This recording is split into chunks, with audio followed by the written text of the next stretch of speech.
Hello दोस्तों, जय हिंद, नमस्कार। मैं रमेश यादव आप सभी का स्वागत करता हूं study with Ramesh Yadav YouTube channel पर। जैसा कि आपको पता है कि हमने करंट अफेयर की सीरीज चलाई हुई है जिसमें हम डेली करंट अफेयर दे रहे हैं। तो उसी को बढ़ाते हुए आज की क्लास 2 मार्च 2024 का करंट अफेयर की क्लास होगी। उम्मीद करता हूं अभी तक जो क्लासेस हुई हैं आपको पसंद आई होंगी और आगे भी हम कोशिश यही करेंगे कि कोई आपका पॉइंट छूटे ना। तो आपको आज 2 मार्च 2024 का करंट अफेयर की क्लास मिलेगी और आप प्लेलिस्ट में जाके देख सकते हैं। क्विज भी हमने आज डाला है और हो सके तो दिन में एक स्टैटिक जीके की क्लास भी डालें। और आपको फरवरी महीने का जो करंट अफेयर है उसकी एक क्लास मिलेगी जिसमें 100 या 120 के समथिंग क्वेश्चन होंगे। तो वो क्लास भी आपको मिल जाएगी, आप प्लेलिस्ट में जाके चेक कर सकते हैं। तो आप रिव्यू ज़रूर दें क्लास का कि आपको क्लास अच्छी लग रही है या नहीं लग रही। जैसी भी लग रही है आप कमेंट करके बताएं ज़रूर। अगर कोई कुछ कमी लग रही है तो उसको दूर किया जाएगा। तो चलिए शुरू करते हैं आज की क्लास 2 मार्च 2024 का current affair. Point number 1, Daljeet Singh Chaudhary को मिला एनएसजी महानिदेशक का अतिरिक्त प्रभार। तो एनएसजी महानिदेशक बन गए हैं Daljit Singh Chaudhary. Most important question रहेगा आपके लिए। चलिए इनके बारे में कुछ जानते हैं। केंद्र सरकार ने घोषणा की है कि साल 1990 बैच के यूपी कैडर के आईपीएस अधिकारी दलजीत सिंह चौधरी को राष्ट्रीय सुरक्षा गार्ड एनएसजी का महानिदेशक नियुक्त किया है। तो आगे देखते हैं। आईपीएस दलजीत चौधरी को कार्मिक मंत्रालय द्वारा 18 जनवरी 2024 को जारी आदेश के बाद सशस्त्र सीमा बल का महानिदेशक नियुक्त किया गया था और वर्तमान में वह एसएसबी के महानिदेशक हैं। उन्हें एनएसजी प्रमुख का अतिरिक्त प्रभार दिया गया है। तो देखो, एसएसबी सशस्त्र सीमा बल जो है उसके महानिदेशक भी हैं अपने दलजीत सिंह चौधरी। और अतिरिक्त प्रभार होता है कि भाई एक ही आदमी को दो चीज़ों का चार्ज दे दिया जाए तो उसको अतिरिक्त प्रभार कहते हैं। तो एनएसजी का भी जो अतिरिक्त प्रभार है वो दलजीत सिंह चौधरी जी को मिला है। अगर हम बात करें एनएसजी तो राष्ट्रीय सुरक्षा गार्ड इसका नाम हो गया और 1984 में इसको बनाया गया था क्योंकि इसका काम है कि आतंकवादी घटनाओं को रोकना, देश के अंदर आतंकवादी घटनाओं को रोकना। चलिए आगे चलते हैं। पॉइंट नंबर 2, भूपेंद्र यादव ने किया भारत में तेंदुओं की स्थिति पर रिपोर्ट का अनावरण। तो भूपेंद्र यादव कौन है? वन मंत्री हैं हमारे भारत सरकार के। तो उन्होंने भारत में तेंदुओं की स्थिति पर जो रिपोर्ट है वो जारी की है। देखते हैं। भारत में तेंदुओं की आबादी 13,874 है जो स्थिरता दर्शाई है। मतलब अगर पिछली बार इनकी जो गिनती हुई थी वो लगभग इसके बराबर स्थिर है। मध्य भारत में वृद्धि देखी जा रही है जबकि शिवालिक पहाड़ियाँ और गंगा मैदान इलाकों में गिरावट देखी जा रही है। मध्य प्रदेश सबसे अधिक आबादी का निवास स्थान है। मोस्ट इम्पोर्टेंट रहेगा कि तेंदुओं की सबसे अधिक आबादी कहाँ पाई जाती है? तो मध्य प्रदेश में पाई जाती है। ये मोस्ट इम्पोर्टेंट क्वेश्चन रहेगा। शिवालिक और गंगा के मैदान जो अपना उत्तर भारत है, हिमालय 4 भागों में बटा हुआ, सबसे निचले वाला भाग जो है वो शिवालिक पहाड़ी क्षेत्र है। तो उसमें और गंगा के मैदान में इसकी संख्या में गिरावट देखी गई है। तो इतना इम्पोर्टेंट है नहीं कि गिरावट कहाँ देखी गई है, लेकिन ये मध्य प्रदेश में जो सबसे अधिक आबादी है ये मोस्ट इम्पोर्टेंट रहेगा आपके लिए। तो चलिए आगे चलते हैं। पॉइंट नंबर 3, केंद्र ने गैर कानूनी गतिविधियों में शामिल होने के लिए मुस्लिम कॉन्फ्रेंस जम्मू और कश्मीर के 2 गुटों पर प्रतिबंध लगाया। भाई 2 गुटों को प्रतिबंधित कर दिया गया है जम्मू कश्मीर के। चलिए उन गुटों के बारे में जानते हैं। केंद्र सरकार ने मुस्लिम कॉन्फ्रेंस जम्मू कश्मीर, सुमजी गुट और मुस्लिम कॉन्फ्रेंस भट्ट गुट को गैर कानूनी संगठन घोषित किया है। देखो, कोई भी संगठन हम बनाते हैं तो उसको हमें रजिस्टर्ड कराना पड़ता है सरकार के पास कि ये हम संगठन बना के ये काम कर रहे हैं। तो इन दोनों संगठनों को गैर कानूनी घोषित कर दिया गया है कि ये अगर मिलकर आप कोई भी काम करेंगे तो वो काम भी गैर कानूनी होगा। तो ये इंपॉर्टेंट रहेगा दोनों गुटों का नाम, सुमजी गुट और भट्ट गुट। केंद्रीय गृह मंत्री अमित शाह ने एक सोशल मीडिया पोस्ट में कहा कि ये संगठन राष्ट्र की संप्रभुता और अखंडता के विरुद्ध गतिविधियों में लिप्त है। मतलब ये आतंकवादी गतिविधियों के में मिले हुए हैं।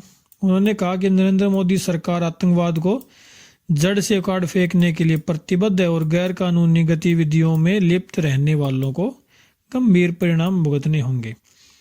तो इम्पोर्टेंट सिर्फ यही रहेगा कि गुट कौन कौन से हैं, सुमजी गुट और भट्ट गुट, ये 2 याद रखने हैं और इतना इम्पोर्टेंट है नहीं। चलिए आगे चलते हैं। पॉइंट नंबर 4, तेलंगाना सरकार ने एक मुश्त योजना शुरू की। तो एक मुश्त योजना शुरू की गई है तेलंगाना सरकार के द्वारा। तो चलिए इसके बारे में जानते हैं कि ये योजना क्या है। तेलंगाना सरकार ने ग्रेटर हैदराबाद नगर निगम सहित सभी शहरी स्थानीय निकायों में वन टाइम स्कीम को अपनाने के लिए एक निर्देश जारी किया है। यह पहल उन संपत्ति मालिकों के वित्तीय तनाव को कम करने के लिए है जो संपत्ति कर भुगतान पर बढ़ते बकाया ब्याज से जूझ रहे हैं। तो इनका मतलब ये है कि एक मुश्त योजना, एक मुश्त का मतलब होता है कि एक साथ किया गया काम को बोलते हैं एक मुश्त। एक साथ एक भाई रकम पूरी पे कर देंगे तो एक मुश्त बोलेंगे उसको। तो ये बोल रहे हैं कि भाई जिन्होंने लोन लिया हुआ है वो एक बार अपना जमा करा दे ताकि आपको और ब्याज देना ना पड़े। तो एक मुश्त योजना है, उसमें कुछ छूट मिलेगी।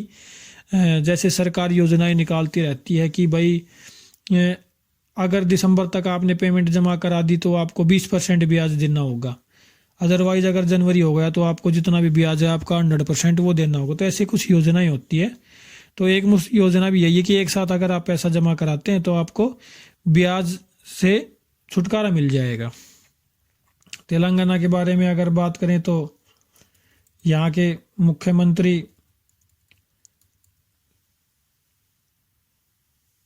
अनुमुल्ला रेवंत रेड्डी जी हैं, अनुमुल्ला रेवंत रेड्डी जी, और राज्यपाल तमिलिसई सौंदरराजन यहाँ के राज्यपाल हैं।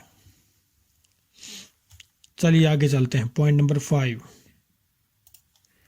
भारत ने बांध बनाकर रोका पाकिस्तान जाने वाला रावी नदी का पानी। तो भाई भारत ने रावी नदी के पानी को रोक लिया है। क्यों रोक लिया है इसके बारे में थोड़ा सा जानते हैं। भारत ने पाकिस्तान की ओर जाने वाले रावी नदी के पानी को रोक दिया है। हिंदुस्तान ने 45 साल से पूरा होने का इंतजार कर रहे बांध का निर्माण कर रावी नदी से पाकिस्तान की ओर जाने वाले पानी को रोका है। विश्व बैंक की देखरेख में 1960 में हुई सिंधु जल संधि के तहत रावी के पानी पर भारत का विशेष अधिकार है। पंजाब के पठानकोट जिले में स्थित शाहपुर कंडी बैराज जम्मू कश्मीर और पंजाब के बीच विवाद के कारण रुका हुआ था, लेकिन इसके कारण बीते कई वर्षों से भारत के पानी का एक बड़ा हिस्सा पाकिस्तान में जा रहा था। तो एक 1960 में एक संधि हुई थी भारत और पाकिस्तान के बीच, जो विश्व बैंक के द्वारा कराई गई थी, कि जो 6 नदियां हैं, भाई 6 नदियां कौन कौन सी हो गई? व्यास, रावी, सतलुज और सिंधु, चिनाब, झेलम। सबसे ऊपर सिंधु है, सिंधु, चिनाब, झेलम और व्यास, रावी और सतलुज, ये 6 नदियां हैं। तो इनमें एग्रीमेंट हुआ था कि 3 नदियों का पानी तो पाकिस्तान का होगा और 3 का होगा इंडिया का। तो ये समझौता हुआ था, संधि हुई थी 1960 में, विश्व बैंक ने संधि कराई थी। संधि के अनुसार सिंधु और चिनाब और झेलम, ये 3 जो नदियां हैं इनका पानी पाकिस्तान का होगा, जो ऊपर की 3 नदियां हो गई ना, सिंधु, चिनाब और झेलम। और नीचे की जो 3 नदियां हैं व्यास, रावी और सतलुज, इनका पानी भारत का होगा। तो ये क्वेश्चन भी अब करंट में है तो पूछा जा सकता है आपके कि समझौता किसने कराया, कब हुआ और समझौते का नाम क्या है। तो समझौते का नाम है सिंधु जल संधि, सिंधु जल संधि समझौते का नाम है। चलिए आगे चलते हैं। पॉइंट नंबर 6, नागालैंड सरकार ने किया सार्वभौमिक जीवन बीमा योजना का अनावरण। तो सार्वभौमिक जीवन बीमा मतलब एक तरीके से लाइफ इंश्योरेंस किया है, किस सरकार के द्वारा, नागालैंड सरकार के द्वारा किया गया है। चलिए जानते हैं इसके बारे में।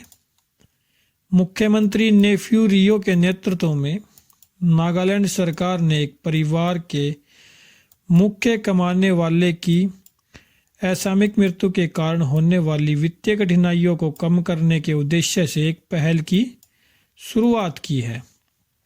राज्य के बजट के हिस्से के रूप में प्रस्तुत यह योजना अपने नागरिकों के कल्याण और सुरक्षा सुनिश्चित करने की दिशा में एक कदम है। देखो भाई, घर में जैसे मान लिया एक कमाने वाला है और उसी की किसी कारणवश एक्सीडेंट हो गया या कोई भी कारण, कोई बीमारी हो गई, उसके कारण अगर मृत्यु हो जाती है तो भाई पीछे बच्चों का कौन रहेगा। तो सरकार ने एक पॉलिसी जारी की है इंश्योरेंस की, अगर उनको कुछ हो जाता है तो सरकार उनकी वित्तीय सहायता करेगी। भाई आदमी तो वापस ला के दिया नहीं जा सकता, वित्तीय सहायता की जा सकती है कि भाई बच्चों को पढ़ाई में परेशानी ना हो, खाने पीने में रहने में कोई दिक्कत ना हो, तो उसकी जिम्मेदारी सरकार उठाएगी। तो ये नागालैंड सरकार ने किया है। अगर हम जैसे बात करें LIC अगर कराते हैं तो LIC का मोटिव यही है। और भाई जो प्राइवेट कंपनियां चल रही है जैसे टाटा हो गया, रिलायंस भी करता है, बहुत सारी कंपनियां हैं, तो इनका यही है कि भाई अगर आदमी की मृत्यु हो जाती है तो बच्चों की सहायता की जा सके। तो नागालैंड की अगर हम बात करते हैं तो राज्यपाल हैं जगदीश मुखी और मुख्यमंत्री है नेफ्यू रियो, यहाँ के मुख्यमंत्री हैं।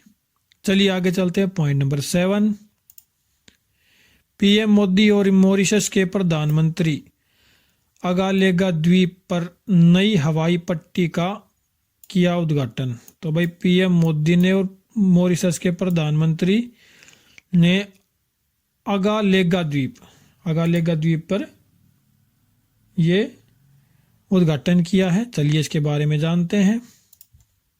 भारत ने अंतर्राष्ट्रीय समुद्री सुरक्षा को और अधिक मजबूत करने के लिए मॉरिशस के अगालेगा द्वीप पर कई अहम निर्माण किया है। इससे भारत की समुद्री सुरक्षा और अधिक मजबूत हो जाएगी, साथ ही दोनों देशों के बीच व्यापार और सुरक्षा की दृष्टि से नए अवसर पैदा होंगे। प्रधानमंत्री नरेंद्र मोदी और मॉरिशस के उनके समकक्ष प्रविंद जगन्नाथ ने बृहस्पतिवार को मॉरिशस के अगालेगा द्वीप पर भारत की सहायता से कई सामुदायिक विकास परियोजनाओं का डिजिटल तरीके से उद्घाटन किया।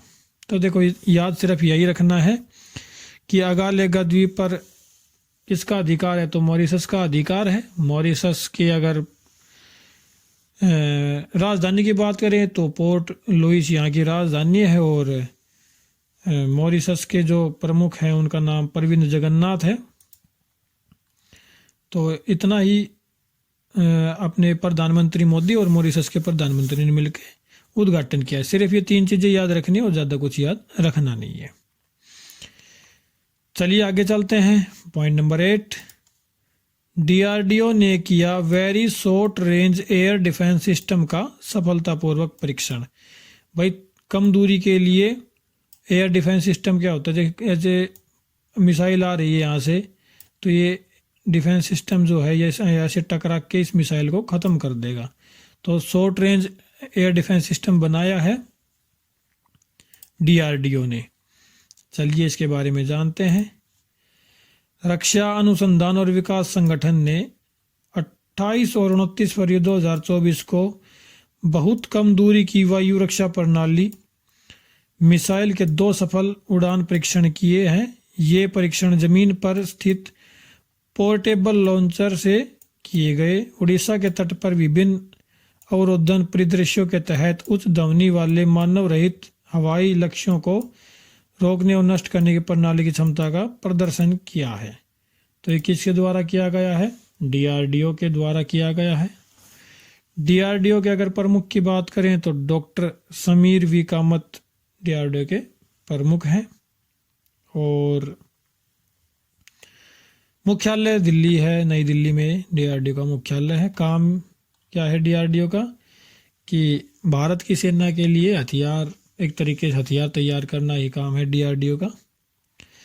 चलिए आगे चलते हैं। पॉइंट नंबर 9, महिला एवं बाल विकास मंत्रालय ने किया पोषण उत्सव का आरंभ। देखो, पोषण उत्सव कौन आरंभ करेगा? महिला एवं बाल विकास मंत्रालय ही करेगा, क्योंकि सबसे ज्यादा पोषण की आवश्यकता या तो महिला को होती है या बच्चों को होती है। अब कुछ लड़के ये बोल देंगे कि आदमियों को भी तो होती है। देखो, महिला को पोषण की आवश्यकता क्यों होती है? क्योंकि महिला को बच्चे पैदा करने होते हैं, और बच्चों का बचपन में ही विकास ना रुक जाए, इसलिए बच्चों को ज़्यादा ज़रूरत होती है। तो इन दोनों के लिए ही पोषण उत्सव मनाया गया है। चलिए जानते हैं। महिला एवं बाल विकास मंत्रालय ने द ओबरॉय में पोषण उत्सव की मेजबानी की, जो कुपोषण से निपटने पर केंद्रित था। तो आपको पता ही होगा, महिला एवं बाल विकास मंत्रालय के जो हमारी मंत्री हैं श्रीमती स्मृति ईरानी जी हैं, तो उन्होंने ये किया है। और महिला एवं बाल विकास मंत्रालय, आप अगर आपने कभी देखा हो गांव में या आप शहर में रह रहे हो, तो आंगनवाड़ी में जैसे कोई महिला प्रेग्नेंट हो जाती है तो उसका खाना मिलना शुरू हो जाता है। भाई दूध भी मिलता है, चावल भी, दलिया भी, बहुत सी चीज़ें हैं जो पौष्टिक चीज़ें हैं वो मिलती हैं। कुछ लीकेज तो है ही, कुछ आंगनवाड़ी वाली खा जाती है, वो एक अलग चीज़ है। बाकी छोटे बच्चे हैं तो उनके लिए भी सभी चीज़ें मिलती हैं, तो वो महिला एवं बाल विकास मंत्रालय द्वारा ही दी जाती है, उनकी फंडिंग वहीं से होती है। चलिए आगे चलते हैं। पॉइंट नंबर 10, केंद्रीय मंत्री प्रहलाद जोशी ने किया कोयला रसद योजना और नीति का अनावरण। देखो, कोयला रसद योजना कौन लेके आएंगे? भाई कोयला मंत्री लेके आएंगे। यहाँ से याद क्या करना है कि भाई प्रहलाद जोशी किस मंत्रालय के मंत्री है? कोयला मंत्रालय के मंत्री हैं। कोयला से रिलेटेड कोई भी चीज़ आए, प्रहलाद जोशी आपको टिक लगाना होगा। ठीक है, चलो इसके बारे में थोड़ा सा जानते हैं कि क्या चीज़ है। केंद्रीय मंत्री प्रहलाद जोशी ने राष्ट्रीय कोयला रसद योजना और नीति 2023 पेश की, जिसका लक्ष्य रेलवे आधारित कोयला परिवहन में बदलाव लाना है, जिससे सालाना 21,000 करोड़ रुपए की लागत बचत की उम्मीद है। ये सिर्फ उम्मीद है, ये पूरी नहीं होती है सभी उम्मीदें। चलो कोई नहीं, अगर कोई नई चीज़ कर रहे हैं तो बहुत अच्छी बात है।